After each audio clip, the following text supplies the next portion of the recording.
Hello, everybody. We're a few minutes past the hour, so we will get started. We're very pleased to welcome Luciano Combi, one of our national fellows, to the seminar by the University of Guelph and based at the Perimeter Institute.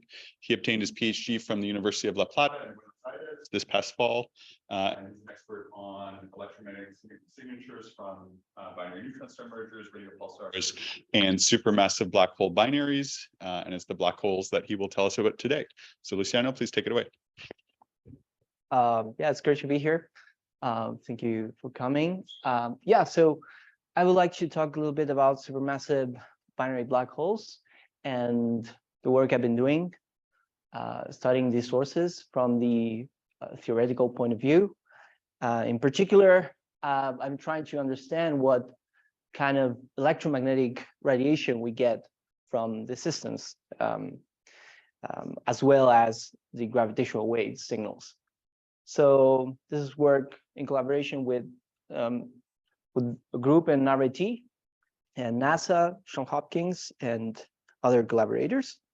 So first of all, let me show you what more or less the outline of the talk. First of all, I will try to introduce what are supermassive binary black holes and why they're interesting to study, and why it's a very cool multi-messenger source. And I will focus on how can we detect them in electromagnetic waves. And in the second part, I will talk about my work. Basically, I've been doing GR MHD simulations of the systems and in various steps to get as a final product the electromagnetic signatures, basically from ray tracing the simulations. And at the end, if I have a little bit of time, I will talk about some speculations or some other unconventional signals we can get from the systems. So this is more or less the outline. Well, first of all, supermassive binary black holes are gravitational wave sources. And we have two black holes spiraling, merging, and that release a lot of gravitational radiation, a lot of energy. Different from the LIGO black holes, the binary black holes that LIGO detects, supermassive binary black holes are, of course, supermassive, huge, and this means that the wave of the gravitational wave is much the wavelength of the gravitational wave is much larger, right? So if we want to do interferometry, we need much bigger interferometers.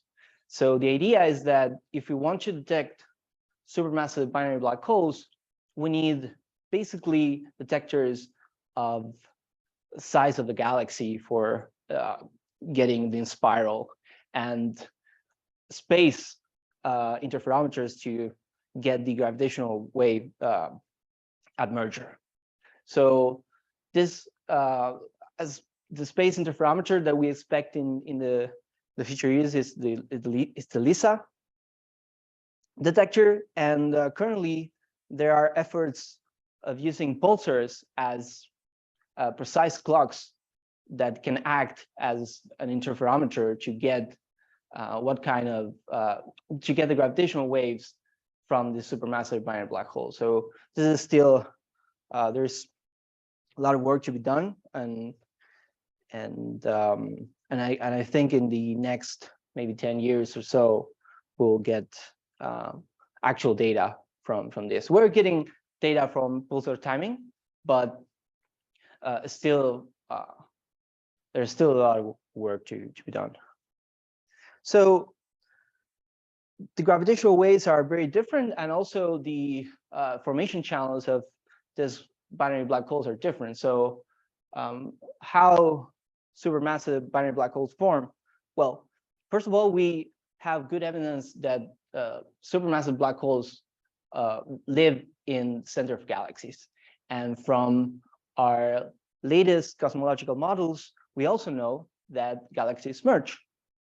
We have also evidence of that. So we expect that as the galaxies merge, the two black holes can encounter each other and form a binary.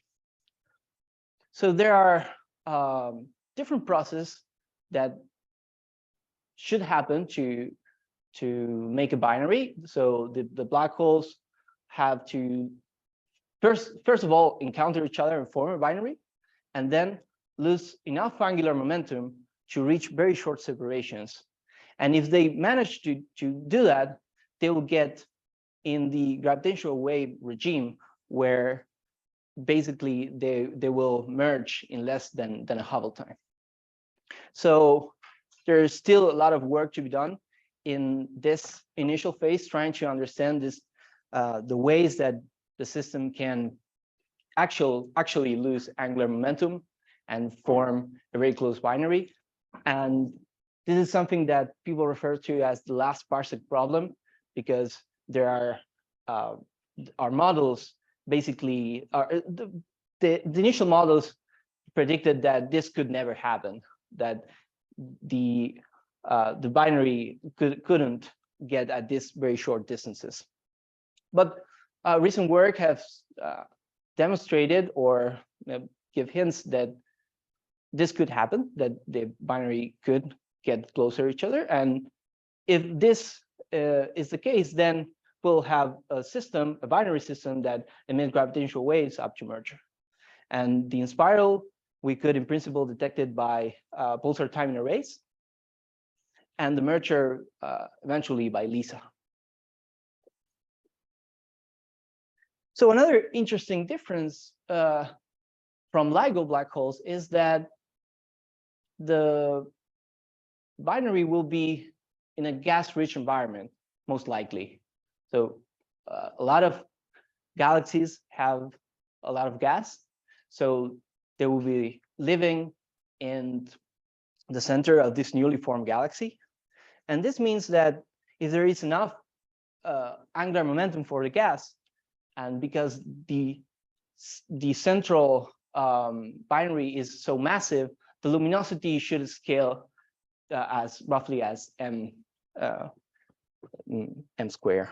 So this means that we could have a lot of electromagnetic emission from accretion into this binary system, just because the system is so massive and because the system is placed in an environment which is very gas rich.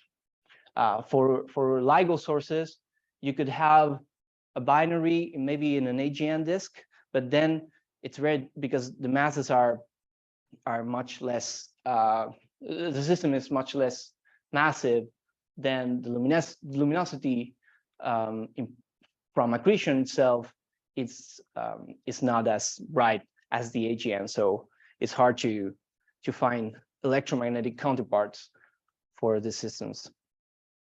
And this is more or less the standard picture that you can expect if you have a binary with mass ratio more or less close to 1. You will form the binary will have a circumbinary disk, right? And accretion will occur through streams from the circumbinary into the black hole, and this around each black hole you get these mini disks around it. So in principle, you have like 3 different systems. So the big question is, how can we distinguish supermassive binary black holes from a single black hole in this center of galaxies? This is in principle difficult because single AGNs are very noisy. If you have some light curves for an AGN, you will see that the system is very variable. So, and some of the variability comes from red noise in the system. So how can we distinguish a single AGN with all this noise with a binary? So we need good models, right? We need to understand what kind of signals to expect from the systems. So we need to find specific features of the system that can assure us that we have a supermassive binary and not a single black hole. So there are a few known cases that very much seem like a binary. The most famous perhaps is OJ287. It's a system, it's a blazar, which is has this occurring flares, and people think that these flares occur because there is a big black hole in the center and a little one plunging into the disk and producing these flares. And people have very roughly adjusted what will be the trajectory that this eccentric system should have to produce these flares. Another interesting case, which is maybe less convincing, is this periodicity by this source, which some people speculated that it could be from Doppler boosting of the radiation of the mini disk. So if you're more or less in the line of sight of the system, then the radiation from each mini disk will be Doppler boosted as the system, go around. So there are models, very simple models, that can explain this, but still open questions. It's not at all confirmed. It could be red noise. Maybe perhaps we need more data. But if we really want to understand what's going on here, we need, or the details, we need simulations. And this is because the system is highly nonlinear. You have the plasma, the behavior of the plasma, and also have this time-dependent gravitational field. So if you want to understand all that together, you basically need to do a simulation. So what kind of simulations can we do? So depends on what you want to study, of course. If you want to understand how is the long-term evolution of the binary in an accretion disk, then you have to evolve the system for a very, very long time, like thousands and thousands of orbits. And that nowadays you can only do that doing viscous hydro Newtonian simulations, which might be fine in this particular regime. But if you want to understand what happens when the system is very close together, so the merger is let's say the separation of the binary is 100 m or 50 m, then you need to include GR and at least post-Newtonian terms. And you also need to include the magnetic fields that most likely the plasma are in this highly magnetized state. So for understanding this system as a gravitational wave plus electromagnetic signal, we need to combine GR with magnetohydro simulations. So this is the introduction, and what I've done in particular is to study the systems in, as I said, close to merger. And in particular, I wanted to understand what was the role of the black hole spin in the accretion. And so what ingredients do we need to do this? So as I said, we need the dynamical spacetime if we want to understand the evolution of the orbit and also the physics near the horizon, right? If we want to understand how, for instance, jet or double jets are launched in the system, we need to understand, or we need to put in our simulations the spacetime, including the horizon. So we need general relativity, and the other problem that we have here is that the scales of the involved in the system that are coupled in the system are very large. Like you have the physics of the horizon, which is a few m, 2m, whatever, and you have the circumbinary disk, which will have much larger scales. So we need simulations that are able to understand or connect all these scales. And finally, the radiation will also be affected by the space-time. So what we did in particular is to do ray tracing. So we did the simulation, and then we tried to see where the photons came, taking into account this dynamical space-time. So these are basically the three main steps that we did to understand the system. And I will go briefly into the first one. So one thing you could do is just solve Einstein's equation. And you solve Einstein's equation coupled with the MHD fluid. But if you're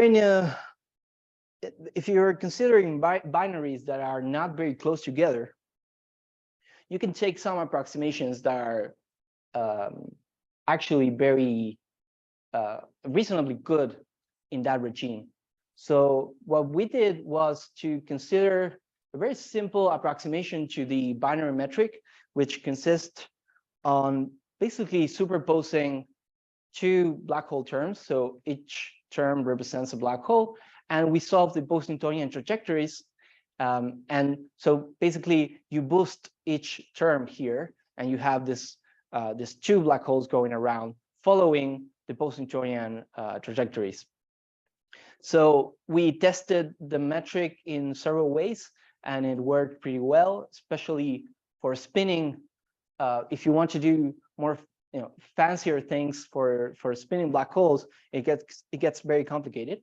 So so we tested this very simple prescription that people have used for initial data and other things in the numerical relativity community, and it works pretty well. So the idea is that we take this metric that we know semi-analytically, and we put it on our MHD code. And the idea is that we want to understand what is the dynamics of the plasma if we have this background metric on top of it. Because for this particular systems, we don't expect that the plasma will influence the space-time too much.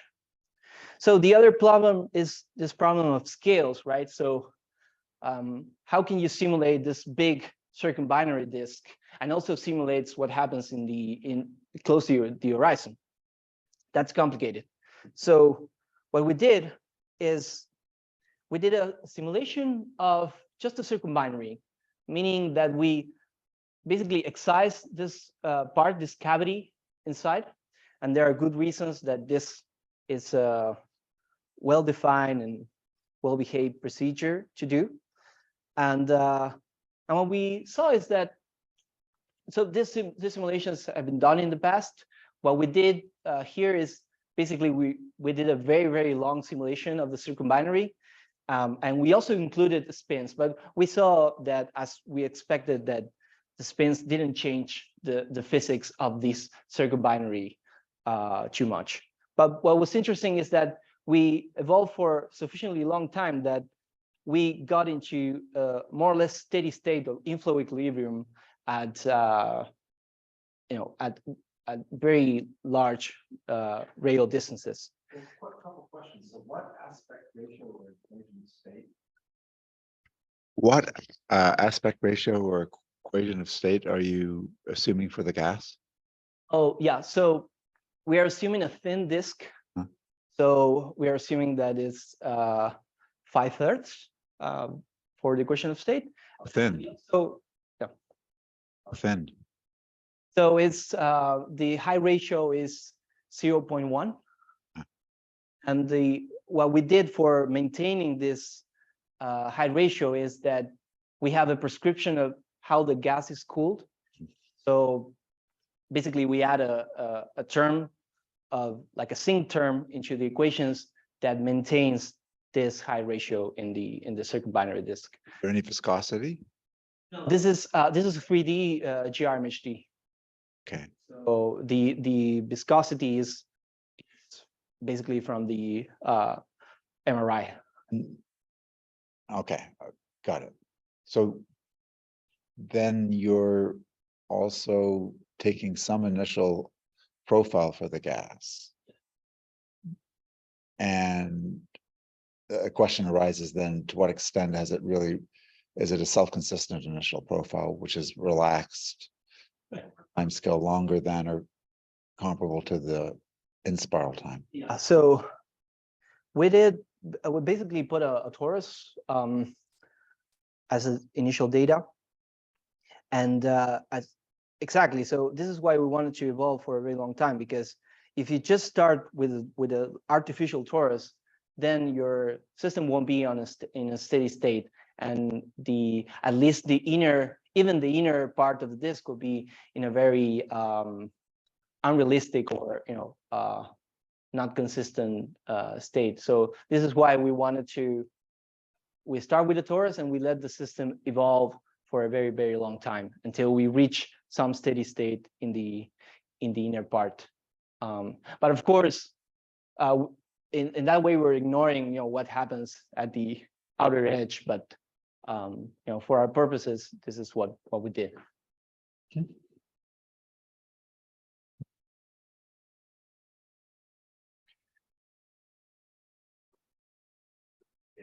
Can I also ask, Chris, can I have thank you. So this lump that you mentioned, can you describe its behavior a little bit more? Like if I'm in a co-rotating frame, does it appear to move like prograde, retrograde, or is it like stationary around the binary? Yes, exactly. So yeah, thanks. The circumbinary is quite different from a normal accretion disk in various ways. The most important thing is that if you have a mass ratio close to 1, what all simulations, including 2D simulations, see in their system is the appearance of a nonlinear m = 1 mode.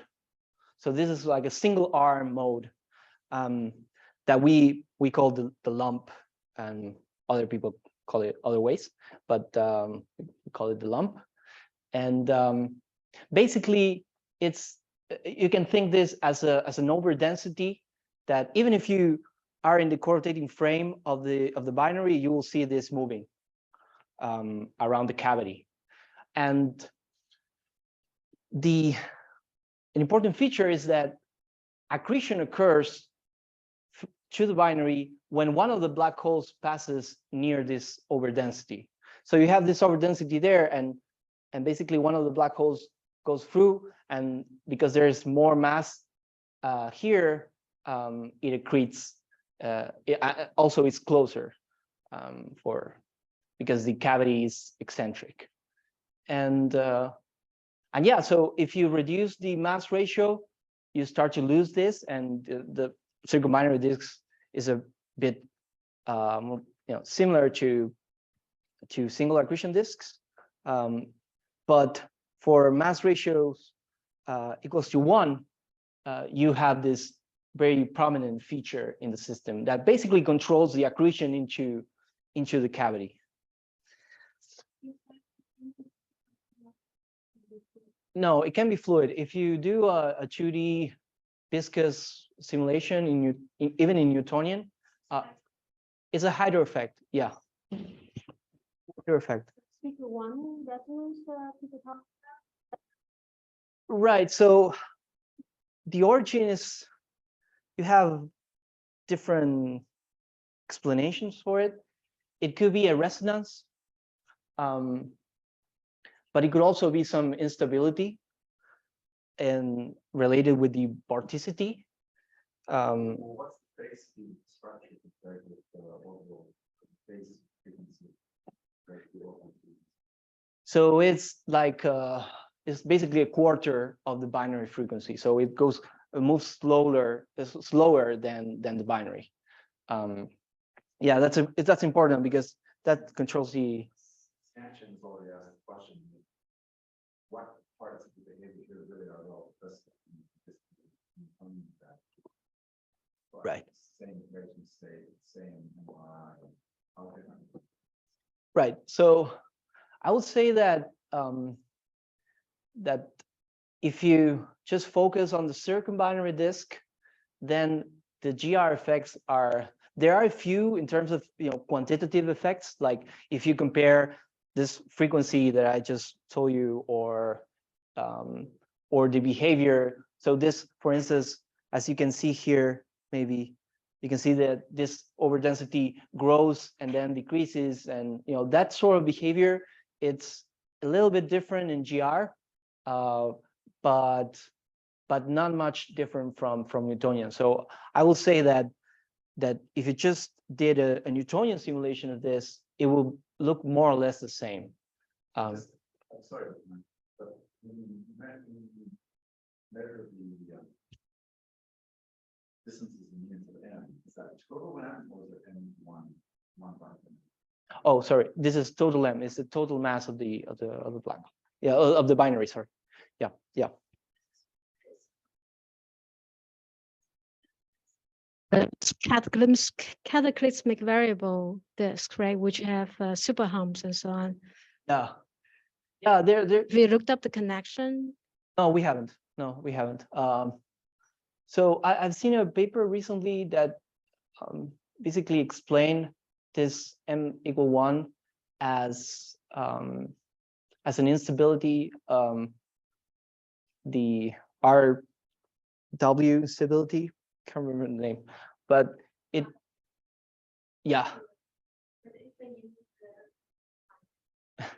But there are previous work in our work we measured the vorticity, and it was actually a low here, but we haven't done more detailed studies trying to understand this, but it's very interesting. Also, now that we are mentioning the lump, this what you need is a relatively thin disk. If you have a very thick disk, that basically a disk that is not cooled, then you don't see this lump. The system is completely different, actually. So this is probably valid for accretion rates of a quarter of the Eddington accretion or something like that. All right, so yeah, so the question is why doing this in GR, right? But our approach is that once we know how is the properties of the circumbinary disk, we can take that as initial data and put it on another simulation that can actually resolve the black hole horizon. So the idea is that we use this circumbinary disk already on a steady state, and we put it as initial condition in a grid where you have enough resolutions to study what happens in the cavity. So this is why we wanted to start from something that was more realistic and more on a steady state than just starting with a simple torus and just see what you get. So especially if you want to get the variabilities right, it's important to have a steady state system. Just a technical question. What does the grid look like for the simulation? I'm assuming it's not spherical, or is it spherical? So it's a weird grid. It's a spherical, but it's kind of deformed, and we put more resolution in the black holes. So it's kind of it's a warped grid. Okay. There are good things and bad things about that grid. The most problematic feature is that you have your theta cut out in the middle, right? So if it's in a spherical grid, you have to cut out the z axis, the boundary in theta. So This is why we cannot study, let's say, like jet interactions or something like that with confidence, because we have some grid effects there. Yeah, so thing we have, when we put the black holes on the grid, what we want to study is how, what are the properties of this mini disk that form. So first of all, the size of this mini disk are determined by the ISCO around the black hole, and also the tidal truncation that imposes the other binary, right? So this mini disk cannot be, you know, too large, because then it will be automatically disrupted by the companion. So this means that because the mini disk can be very small in a sense, they don't have much time to go around the black hole before being accreted. So we wanted to quantify all this, and what we saw is that, first of all, the total mass of the mini disks, if we compare spinning 0.6, so this is mild spins, it could be much, the effect could be much dramatic. We use 0.6 because this is what we could do at the time. But if you compare 0.6 with serial spin, you will see that the total mass of the mini disk is higher for the spinning case. And this is, you can understand this very easily because the ISCO of the black hole is closer to the horizon. So this means that the material has more time to go around and circulate before being accreted. But an interesting feature of this mini disks, you see this is density. You can see, like, already here you can distinguish like two components, right? So you have this disky component that basically goes around until, you know, some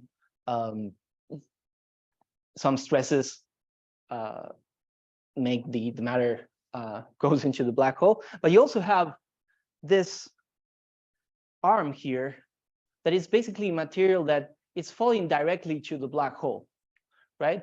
And this is because the angular momentum of this matter that it's basically falling from the cavity has very low angular momentum, and so it falls directly into the hole.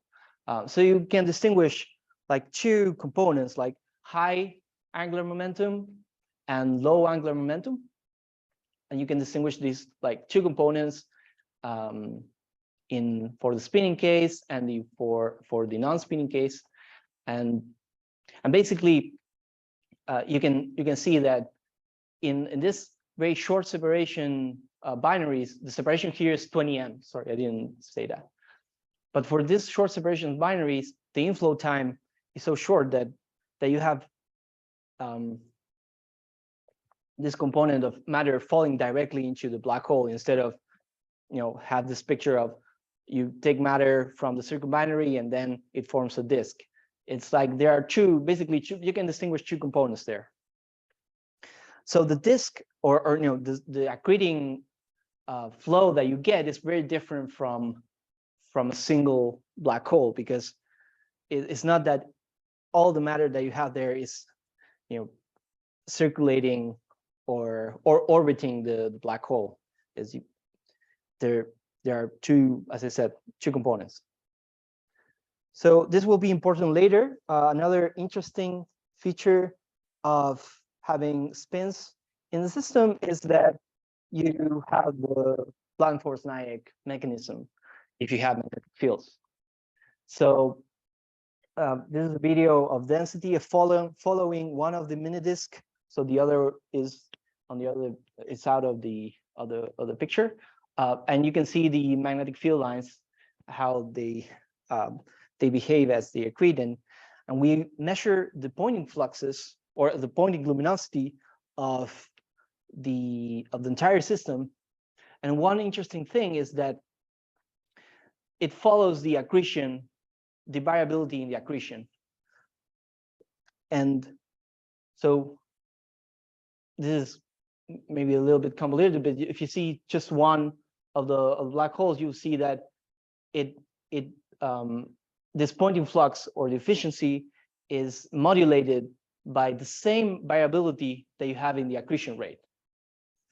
And maybe I didn't say this very clearly, but the variability of the system is basically dictated by the lump, this motion of the lump. So that's why it's important to understand the periodicity of this overdensity. And so when one of the black holes goes closer to the lump, it accretes, and then you see a peak in the accretion rate.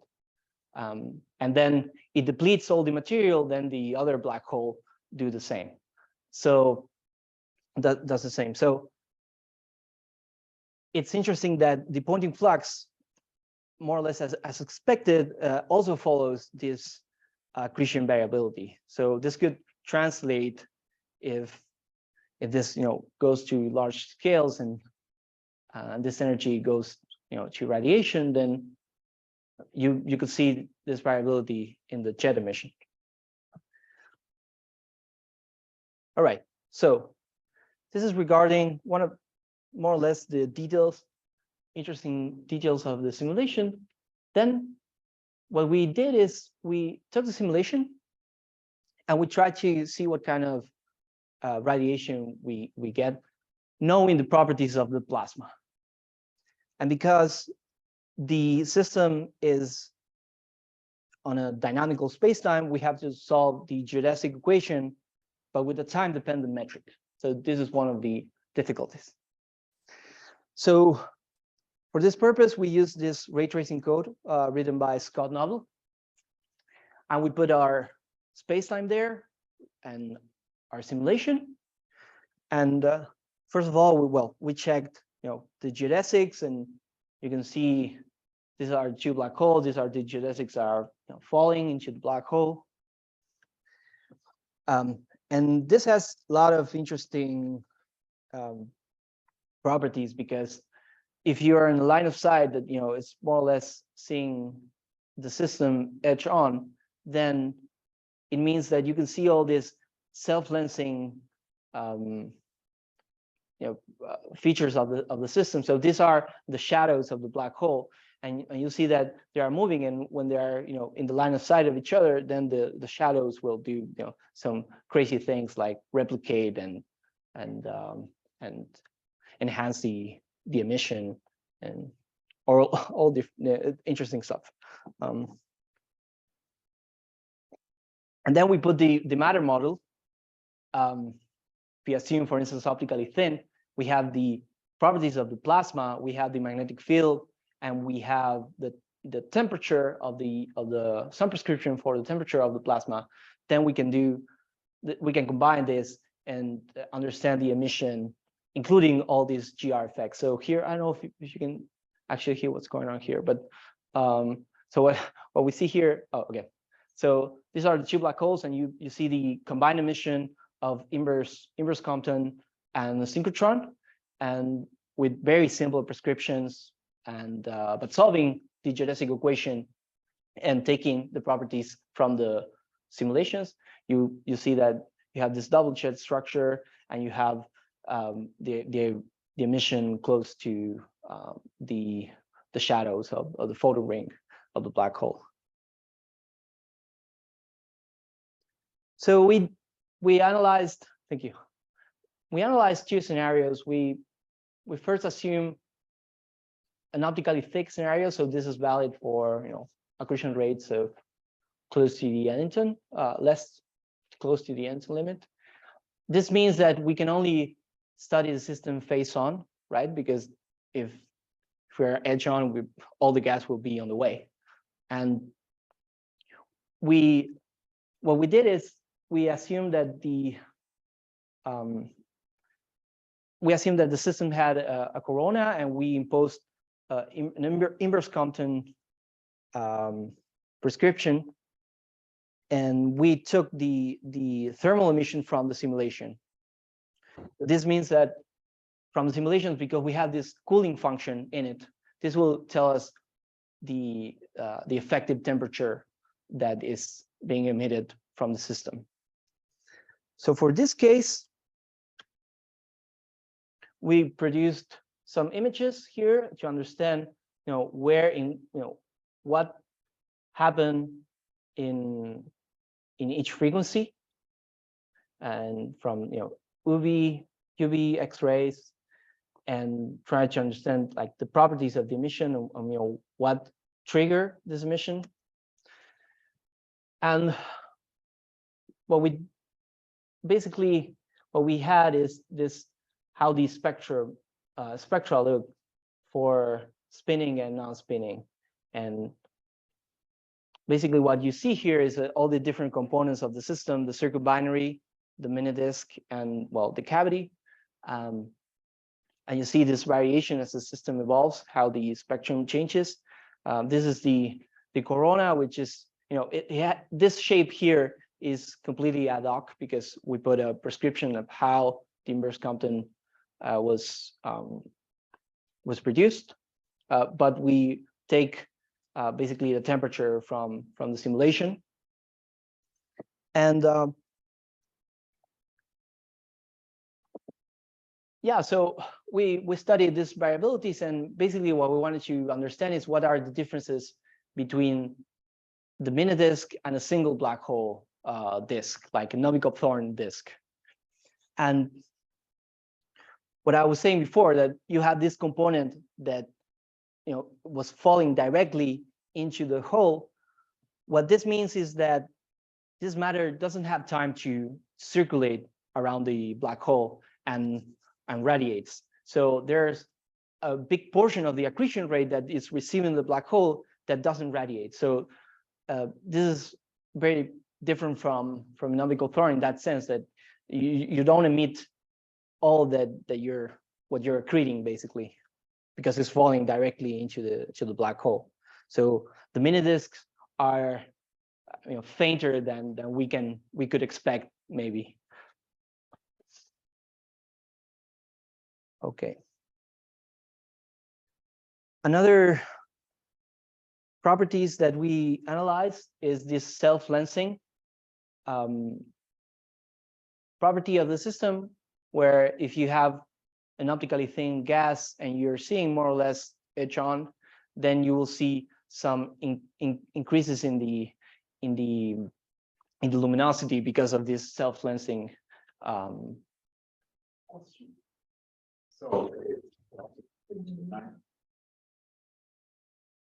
Very interesting in the 90-degree panel where you have these concentric rings.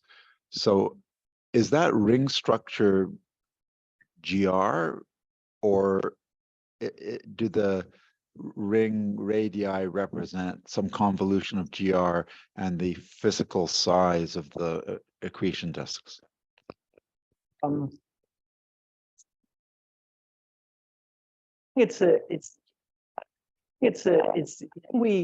We haven't yet, so this is work in preparation, but we haven't computed.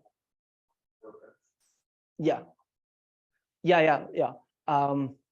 but I think we haven't compared the sizes of the just the shadow that you will get from the doing the ray tracing with what we actually see here, but I will guess it's a combination of because this is have the information of the gas. So in these diagnostics, see how the image changes in time. Right? So if those ring radii are relatively stable, then it's mainly just GR. right. Well, they oscillate significantly, not only in brightness but in size. Yeah. And it's going to be a convolution. Right, so you can see here, this is the luminosity for different inclinations, and you see that there's an evolution because the system is circularly evolving. But yeah, what we could do is like try to normalize this and Well, and also yeah. Okay, thank you. Okay, so this is I already showed, but this is the same picture that I showed before, but with each radiation mechanism separated, and there's like the combination of these two. Okay, so in 2 minutes, I will just say that there are other interesting signatures that we can get if we change the binary parameters. So far we have studied equal mass, circular, quasi-circular orbits, and aligned spins. But if you have, for instance, like misaligned spins, then you could expect that at least close to the black holes, you'll see some deviation of the jets that will go, instead of going in the direction of the binary angular momentum, will have some inclination. And if this happens, then you can see some interactions between the jets. And the interesting thing is, because these jets are very magnetized, you can expect some magnetic reconnection given the configuration of the field, and this could produce some non-thermal flares. And we have a very simple model of how this can happen, but of course the full dynamics will have to be studied in this type of simulations. All right, no, sorry, my conclusions. Yeah, so what I wanted to show you is how we can study supermassive binary black holes and their electromagnetic emission. In particular, our focus, my latest work was focused on binary black holes that are close to merger. So we have this new phenomenology, how the emission is. And yeah, so the takeaways is basically that if you include spins are an important part of the system. You can have more luminous mini-disk, you can have jets, variability, and other signatures. So what we need to do is try to understand how the system changed as we explore other binary configurations, and that basically brings other computational challenges. So for the future, because we know very little about the what are the most common sources, we have to explore. We can explore everything. All right, so that's it. Thank you.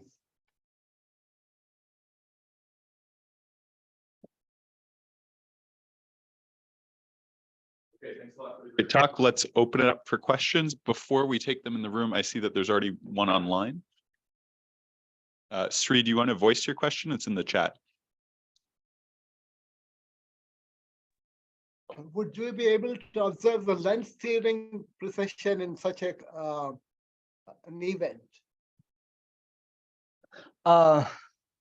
Yeah, so I think we haven't explored this too much. I've done some simulations of this type of configurations where you have this misaligned spins, and you see how this lens steering precession effect can affect the mini-disk, but we haven't done full simulations to investigate that. So in principle, I guess you can, and it will be very interesting to explore. And that will come, with probably more complicated variabilities, probably. But I guess, yeah, I guess you can explore this. Also, would you be able to observe the evolution of the Carter constant in this type of merger? Oh, I didn't share. The evolution of the Carter constant, that's something you can monitor in your simulation. I guess we can, but we haven't. Yeah, that's an interesting point. Thank you. Yeah. This is really cool stuff. I have a question coming from like the single black hole accretion community where there's like a bajillion simulations of different types of configurations, tilts, magnetic fields and stuff. How many simulations are like on this scale of these binaries are there now? Because it seems like there's such a wide range of parameter space to explore in so many different directions that there's like an infinite amount of work that could possibly be done. And it's So yeah, no, it's yeah. I want to get in. right, yeah. So not much. I mean, there are depends on who you ask. So there are many simulations of 2D Newtonian binaries with alpha viscosity or some type of viscosity. There are many of those, and there are people still keep doing that. But with GRMHD and actually resolving the black holes, there are not a lot of simulations. And so I think like 8 years ago or so, the Stu Shapiro's group did a lot of like numerical relativity simulations, but at very close separations where they just wanted to see what the merger was. But at this separations like 20 or with it's a little bit more interesting perhaps like 100 M or so, there are not much. So we have our simulations, and I think group in Arizona have done some, but the problem with those is that as I said, like it's important to have your initial conditions as realistic as you can. So I think those simulations are cool because they involve the Einstein's equation and all, but the initial conditions are different from us. So I don't know, for instance, if you want to study the variability, then I wouldn't know, at what point to trust that. There are arguments to believe those simulations, but are essentially different from ours. Yeah. So sorry, long story short, there are not many. That's very exciting. Yeah, like you're in a good position there. It almost sounds like you're like almost where the field was in terms of single black hole accretion like 20 years ago, when like the first people were doing these geometry simulations, and now there's like bajillions, and so we've been able to explore so much physics. No, I'm just excited. Sorry.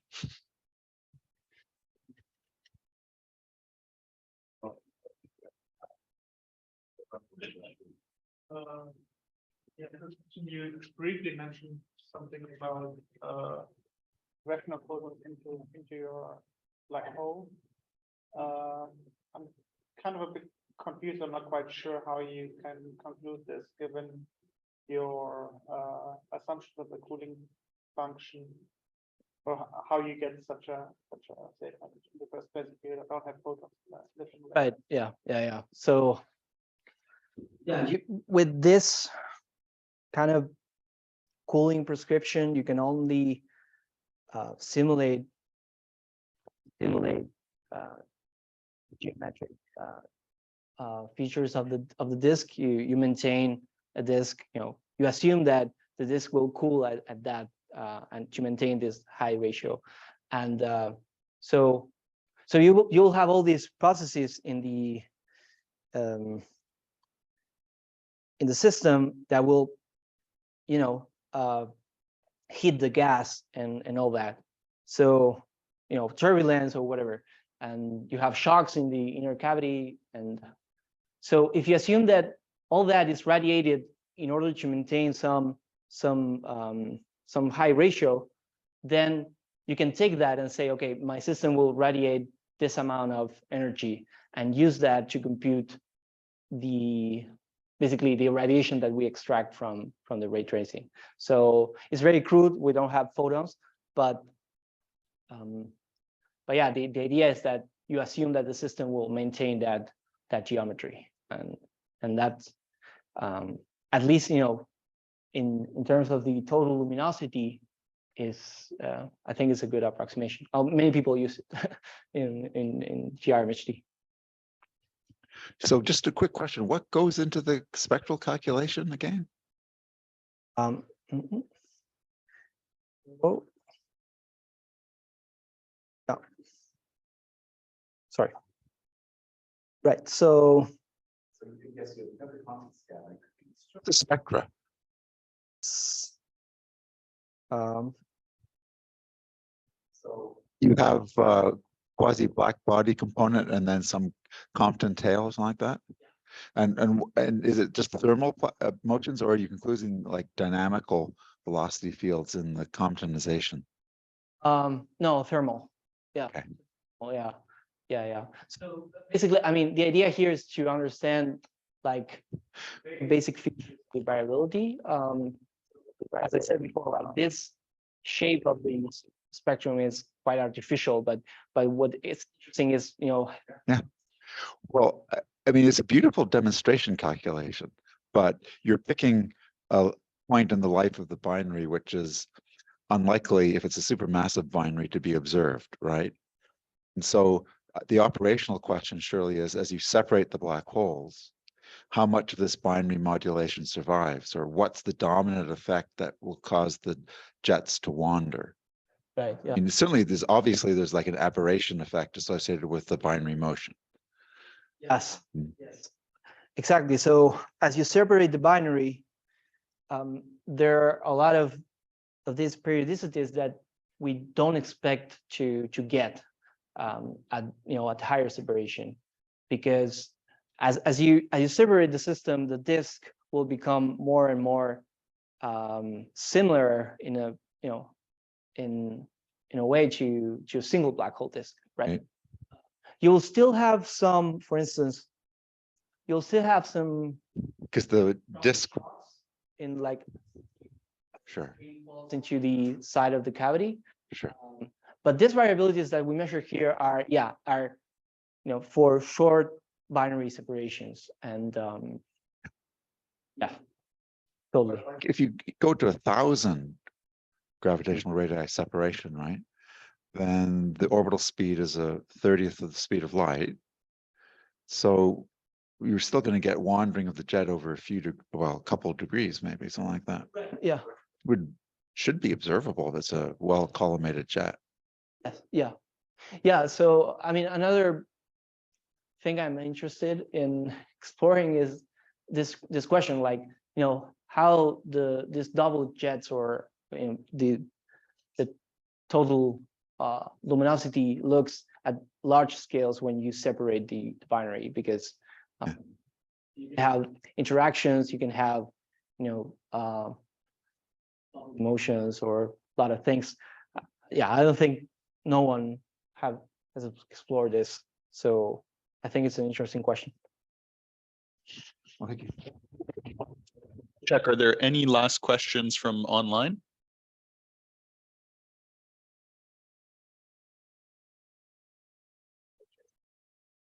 Discussion upstairs in the lounge in a minute, but let's thank Luciano again.